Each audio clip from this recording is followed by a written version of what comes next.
तो स्वागत है आप सभी का। आज की वीडियो में हम बात करने वाले हैं प्रिवेंटिव हेल्थ केयर, जो कि डी फार्मा के एग्ज़ाम के लिए बहुत ही इम्पोर्टेंट है। 5 मिनट में इस क्वेश्चन को अच्छे से समझेंगे। तो चलिए शुरू करते हैं। आखिर प्रिवेंटिव हेल्थ केयर है क्या? Introduction. What is preventive health care? हमें मतलब किसी भी डिजीज़ होने से पहले हम अपने इम्यून सिस्टम को बढ़ाते हैं, हाइजीन को मेंटेन करते हैं, तो इसीलिए प्रिवेंटिव हेल्थ केयर बहुत ही इंपॉर्टेंट है। तो अब जानते हैं आखिर इसकी डेमोग्राफी क्या होती है, स्टडी और क्या कैसे पॉपुलेशन को बढ़ता है, इंक्लूड क्या-क्या होते हैं। जैसे हमारा पहला बर्थ रेट है, दूसरा डेथ रेट है, तीसरा ग्रोथ रेट है। एग्ज़ाम्पल मतलब एग्ज़ाम के लाइन में हम डेमोग्राफी इक्वल टू पॉपुलेशन की स्टडी करना, इसी को बोलते हैं। मतलब किसी एरिया में कितनी पॉपुलेशन है, क्या चीज़ें हैं। तो अब आते हैं इंपॉर्टेंस ऑफ डेमोग्राफी। पहला क्या होगा? Government planning. दूसरा क्या होगा? Health services improvement. तीसरा क्या होगा? Resources management. मतलब कौन कौन से रिसोर्सेज हैं ये सारे। पॉपुलेशन कंट्रोल, कैसे पॉपुलेशन कंट्रोल करने होंगे, क्या क्या चीज़ें हैं, तो ये हैं। अब आते हैं डेमोग्राफिक साइकिल कौन से हैं, जैसे stages, high birth rate and death, high birth rate और हाई डेथ रेट, या फिर हाई बर्थ रेट लो डेथ रेट, तो ये भी दिक्कत करता है। फिर लो बर्थ रेट और हाई डेथ रेट, लो डेथ रेट, दोनों भी ये भी डेमोग्राफी को अफेक्ट करता है। स्टेबल पॉपुलेशन कभी कभी ऐसा हो जाता है, तो ट्रिक से याद कर सकते हैं। मतलब high high high high low, low low, stable, ये सारे हमारे अफेक्ट करते हैं डेमोग्राफी को। अब आते हैं next, family planning. Family planning basically क्या करता है कि फैमिली की साइज़ को कंट्रोल करना होता है। मेन हमारा क्या होता है? हेल्थी फैमिली होता है, पॉपुलेशन को कंट्रोल करना होता है और बेटर लाइफ। अगर कम मतलब आपके फैमिली में कम मेंबर रहेंगे तो क्या करते हैं आप? हेल्थी लाइफ स्टाइल कर सकते हैं। अब मान लीजिए फैमिली मेंबर ज़्यादा है, अर्निंग कम है, तो ये लाइफ स्टाइल या अफेक्ट कर सकती है, हो सकती है। जैसे स्मॉल फैमिली है तो हैप्पी लाइफ, हैप्पी फैमिली को बोल सकते हैं आप। नेक्स्ट है आपका मेथड ऑफ कॉन्ट्रासेप्शन, कि कौन कौन से मेथड हैं कॉन्ट्रासेप्शन के। पहला आपका नेचुरल मेथड है, दूसरा बैरियर है, जैसे इसमें कंडोम्स आते हैं, और तीसरा क्या हार्मोनल है, जिसमें पिल्स आते हैं, बहुत सारी मतलब मेडिसिन आती हैं, पिल्स आती हैं, जैसे ओरल कॉन्ट्रासेप्शन की पिल्स बोलते हैं, जिसे बहुत सारी बाजार में आते हैं, अनवांटेड किट के नाम से आते हैं, सहेली के नाम से आते हैं, और बहुत सारे आते हैं। सर्जिकल मेथड, सेक्शन में, और बहुत सारे आते हैं। दूसरा नेक्स्ट, अब बेसिकली हमारे कंडोम्स क्या करते हैं, ये हमारे एसटीडी से भी प्रोटेक्शन करते हैं। रोल ऑफ फार्मासिस्ट, फार्मासिस्ट का रोल क्या क्या हो सकता है इसमें जानते हैं। पहला क्या होगा? Patient counselling. दूसरा होगा कॉन्ट्रासेप्टिव सप्लाई, मतलब जो भी कॉन्ट्रासेप्टिव्स होते हैं उनकी सप्लाई करना होता है। तीसरा क्या होगा? अवेयरनेस क्रिएट, मतलब लोगों के बारे में जागरूक करेंगे कि हाँ आप ऐसे रहें या ये चीज़ें यूज करें, कौन कौन से कॉन्ट्रासेप्टिव टाइप्स होते हैं, कौन कौन सी मेडिसिन होती हैं, और उनके साइड इफेक्ट्स क्या होते हैं, और अगर फैमिली आपकी कम रहेगी तो क्या क्या आप उसके बेनिफिट उठा सकते हैं, तो ये सारे। नेक्स्ट, साइड इफेक्ट बताना, कौन कौन से साइड इफेक्ट होते हैं इन सबके, ये भी बताने होते हैं। नेक्स्ट है mother and child health.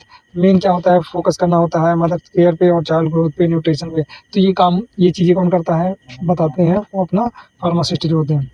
Next है breast feeding, best nutrition for baby कौन कौन सा होता है। कोलेस्ट्रॉल इम्यूनिटी को बूस्ट करता है, जो हमारा मदर का फर्स्ट मतलब में दूध होता है, वो उसकी इम्यूनिटी को बूस्ट करता है चाइल्ड को। इजी डाइजेशन, मतलब डाइजेशन सिस्टम को भी इम्प्रूव करता है बच्चे की। नेक्स्ट है इंपॉर्टेंस ऑफ ब्रेस्ट फीडिंग, कौन कौन से हैं। तो पहला, इन्फेक्शन से प्रोटेक्शन देना, ग्रोथ इंप्रूव करना, और मदर चाइल्ड बॉन्डिंग को बढ़ाना होता है। तो ये सारे हैं। अब आते हैं इफेक्ट ऑफ आर्टिफिशियल मिल्क। अब आर्टिफिशियल मिल्क आ गए हैं बाजार में, तो इनके कौन कौन से इफेक्ट है। पहला, इन्फेक्शन रिस्क बढ़ाना, लो इम्यूनिटी। तीसरा है आपका डाइजेशन प्रॉब्लम, मतलब ये सारे क्या करते हैं? आर्टिफिशियल मिल्क इन्फेक्शन भी बढ़ा सकते हैं। जैसे आप लाते हैं उसी को बार बार करते हैं, तो उस पर बैक्टीरियल ग्रोथ हो सकता है, कंटामिनेटेड हो सकता है आपका प्रोडक्ट, तो ये सारी चीज़ें होती है। लो इम्यूनिटी, मतलब उस पेशेंट की, मतलब उस बच्चे की इम्यूनिटी को भी डिग्रेडेट कर सकता है या फिर कम हो सकती है। तीसरा क्या होगा? डाइजेशन प्रॉब्लम भी हो सकती है। अब आते हैं नेक्स्ट, बॉटल फीडिंग। अब बॉटल फीडिंग क्या काम करता है कि बॉटल फीडिंग से रिस्क होता है कि अगर आपका बॉटल क्लीन नहीं हुआ तो उसमें माइक्रोबियल ग्रोथ हो सकते हैं, कंटामिनेटेड हो सकता है। हाइजीन ज़रूरी होता है कि हाइजीन भी मेंटेन करना होता है। स्टेरिलाइजेशन इंपॉर्टेंट होता है, बॉटल को हमेशा स्टेराइल करना, मतलब गर्म पानी में डालना होता है, ताकि अगर उसमें मिल्क रह गया है तो लैक्टोबैसिलस या फिर कोई भी और बैक्टीरिया उसमें ग्रोथ ना कर पाए। अगर कर रहा है तो उसको आप अच्छे तरीके से स्टेराइल करके फिर से फीडिंग कराएं। नेक्स्ट होता है वैक्सीन। वैक्सीन क्या होते हैं? डिजीज से प्रोटेक्ट करते हैं, प्रोटेक्शन देते हैं। जैसे हमारे बहुत सारे वैक्सीन आते हैं, रेबीज हुआ, आपका टिटनेस वैक्सीन हुआ, पोलियो का वैक्सीन हुआ, मतलब ये सारे अलग अलग वैक्सीन क्यों दिए जाते हैं? प्रोटेक्शन करते हैं हमारी डिजीज से। और नेक्स्ट आता है टाइप्स ऑफ वैक्सीन। अब कितने टाइप की वैक्सीन होती हैं? 2 टाइप की बेसिकली होती है, लेकिन तीसरा भी होता है आपका। पहला क्या होता है? Live vaccine. दूसरा होता है किल्ड वैक्सीन। तीसरा होता है आपका टॉक्साइड्स। अब ये क्या काम करते हैं? अलग अलग टाइप्स के होते हैं, इसके एग्जाम्पल्स भी आपको बता देंगे, कमेंट कर सकते हैं। आप लोग को पढ़ाया गया है, बताया गया है, तो आप कमेंट करिए जरूर कि लाइव वैक्सीन के कौन कौन से एग्जाम्पल हैं, किल्ड वैक्सीन के कौन कौन से, और टॉक्साइड के कौन कौन से। अब नेक्स्ट टॉपिक है इम्यूनिटी। इम्यूनिटी क्या होता है कि बॉडी की डिजीज से लड़ने की पावर, जो भी हमारी बॉडी है, बॉडी में किसी भी डिजीज से लड़ने की पावर को बोलते हैं इम्यूनिटी।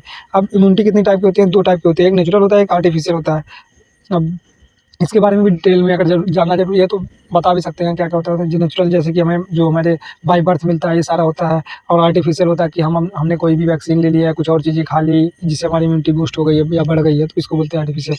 नेक्स्ट होता है इम्यूनाइजेशन। इम्यूनाइजेशन क्या होता है कि वैक्सीन देने की प्रोसेस को इम्यूनाइजेशन बोलते हैं। जैसे कि कोई भी वैक्सीन, जैसे पोलियो वैक्सीन हुआ, बीसीजी वैक्सीन हुआ, उसके बाद कॉलरा वैक्सीन हुआ आपका, उसके बाद डेंगू का वैक्सीन हुआ, मलेरिया का वैक्सीन हुआ, और आपका ये सारा क्या कहते हैं, जैसे कोविड का आया था, ये सारे लगाने के प्रोसेस को इम्यूनाइजेशन बोलते हैं।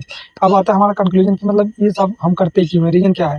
तो प्रिवेंटिव हेल्थ केयर बहुत ही इंपॉर्टेंट होता है, हमारी फैमिली प्लानिंग को भी के लिए भी ज़रूरी होता है। वैक्सीनेशन से लाइफ को मतलब सेव करता है, ये सारे काम होते हैं। तो अगर ये वीडियो आप लोगों को अच्छा लगा हो तो हमारे चैनल को सब्सक्राइब करें, वीडियो को लाइक करें और अपने दोस्तों के साथ भी शेयर करें। अगर आपके पास कोई क्वेश्चन है इससे रिलेटेड तो ज़रूर कमेंट करें, ताकि नेक्स्ट टॉपिक पे हम जल्द से जल्द वीडियो बनाएँ। Thank you, thanks for watching.